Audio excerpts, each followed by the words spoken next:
Yung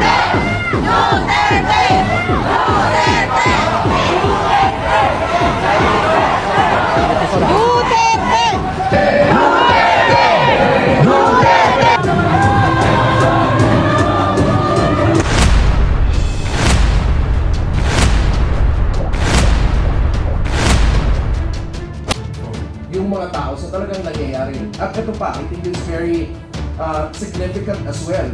Ang sinasabi ng survey na si PBBM daw, ang presidente natin, is involved. 48% of the respondents are saying involved siya. Alright? 48%. Tapos, Martin Romualdez, involved or benefited at 78%. Of course, Saldico, alam na natin yan. And then Sandro Marcos also came up, no? Part dun sa apat na mga involved doon na pinaniniwalaan ng mga tao. Ano masasabi niyo doon? Alam mo, yun nga yung sinasabi, di ba, ang dami natin nakikitang link analysis na yung mastermind may pinapakita, usually may question mark. Pero alam na kung ang taong bayan kasi yung mastermind, hinihintay lamang ng taong bayan, yung leader magsabi, alam mo, nagkamali ako, pinupahan ko yung budget, alam mo, nagkamali ako, discretionary ko yan. Alam mo, nagkamali ako for literally, nagtubahan ko. At kung titignan niyo yung sinabi ni Congressman Toby Chanco, naalala niyo yung sinabi na, ilang bang bahay ang gusto mo? Ilang bang kabyar ang gusto mo bang kainin? Ilang bang sasakyan? It was the President asking those questions to the Speaker. Huh?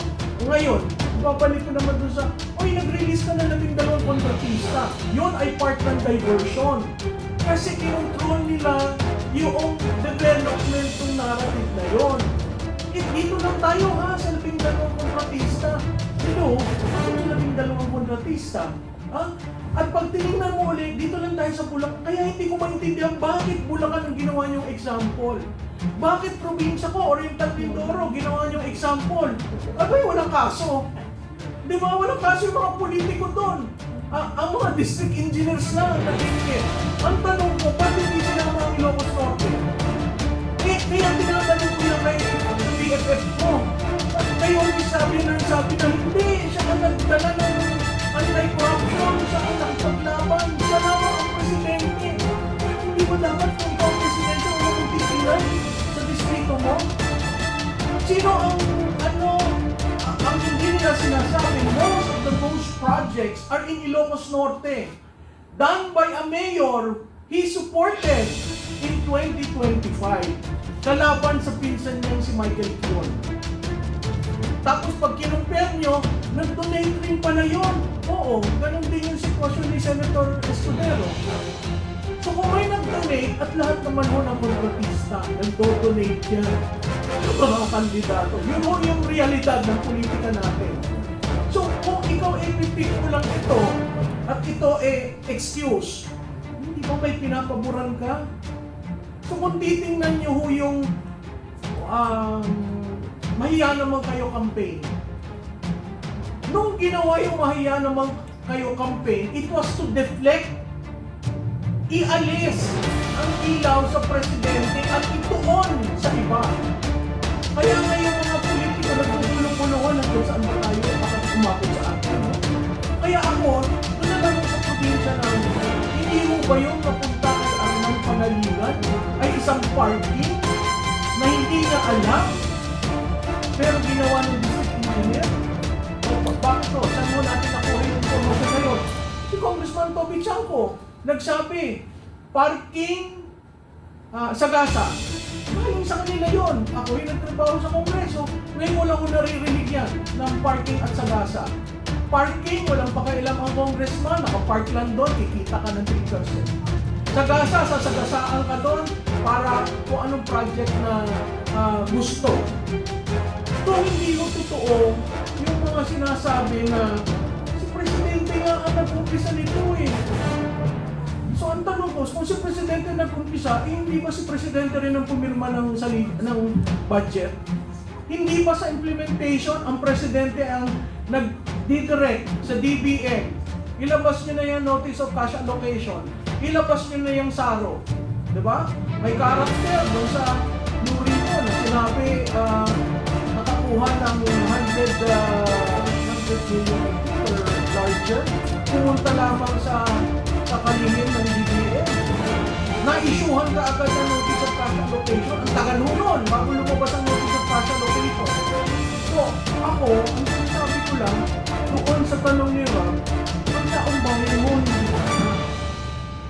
Para ka kumuha ng rating na ganon, 48% kasama ang presidente, 78% si Speaker Martin.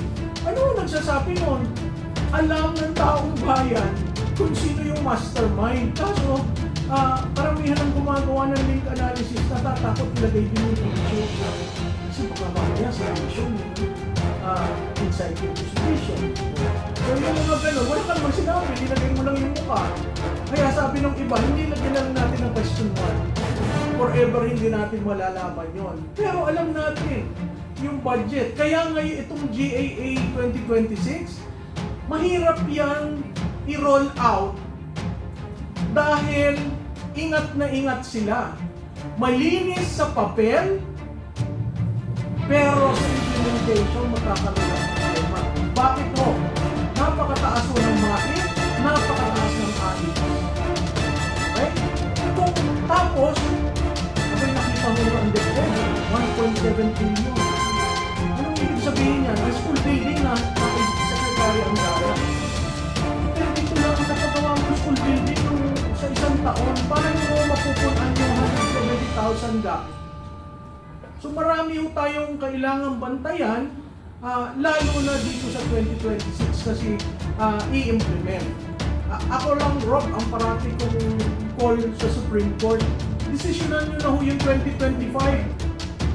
Sabihin nyo ng unconstitutional. Kasi ang dami ng evidence sa unconstitutional, hindi ko maintindihan na ang Supreme Court ayaw ko malang dito sa usapan na yun. Kasi yun, accountability issue rin yun. Biro mo nawawala 1.7 trillion for the past 3 years. 1.7 trillion.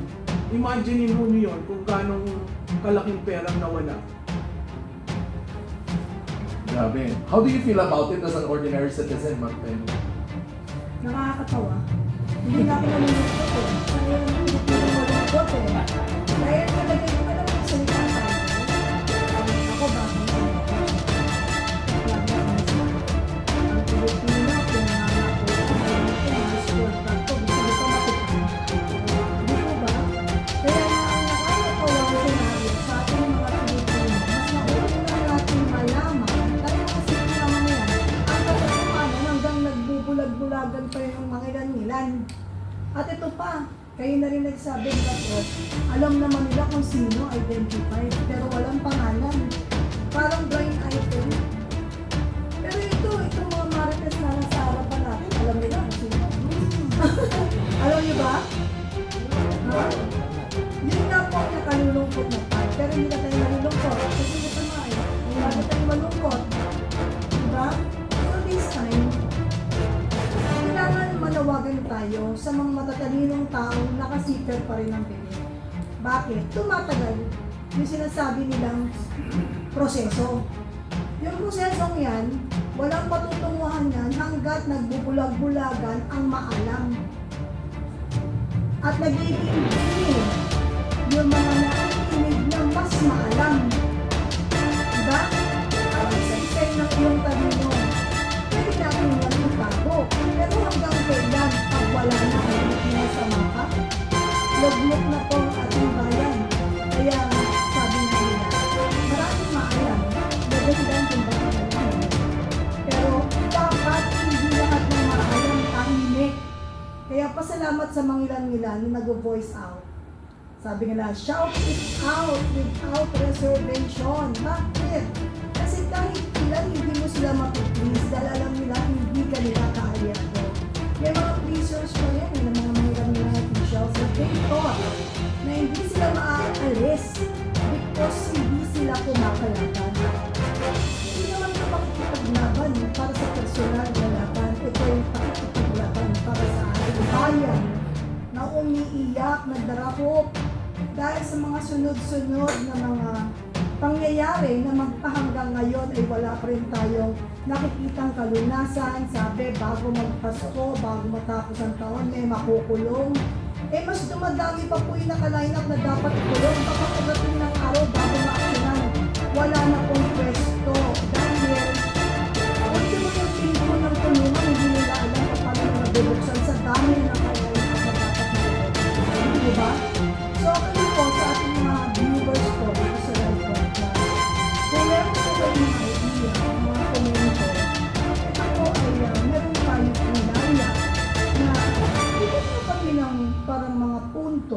na pwedeng maging guide namin para mapadali yung mga gusto ninyong marinig. Kasi solution is already nakalakad. Yung mga ibang nagsasalita at muli yung nagsasalita. Yung mga gusto makinig, nakikinig.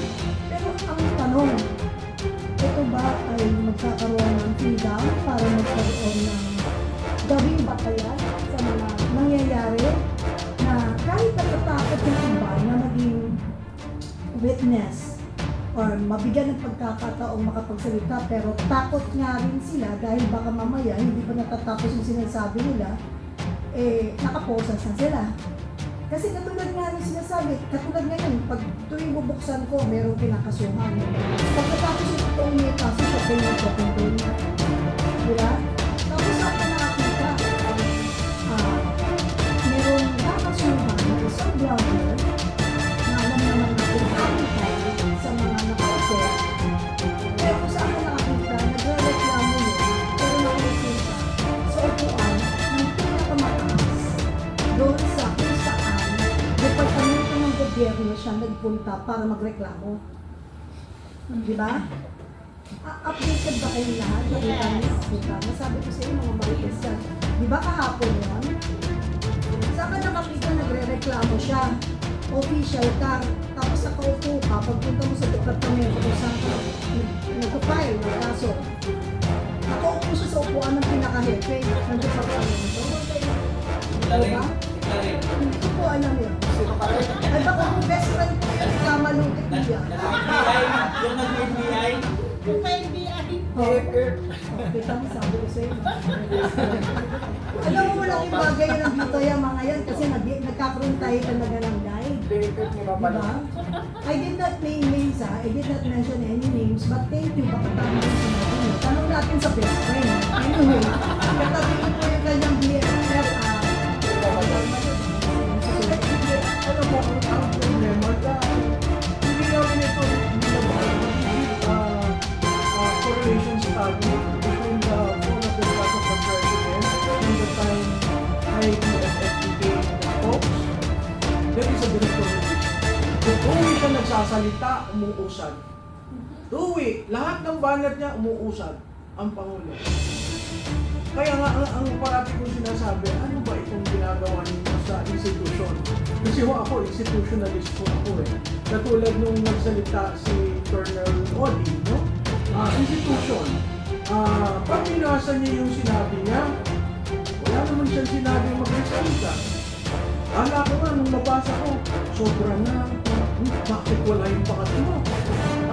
Tapos yung una niyang sinabi doon na allegiance to the Constitution and to the Armed Forces of the Philippines.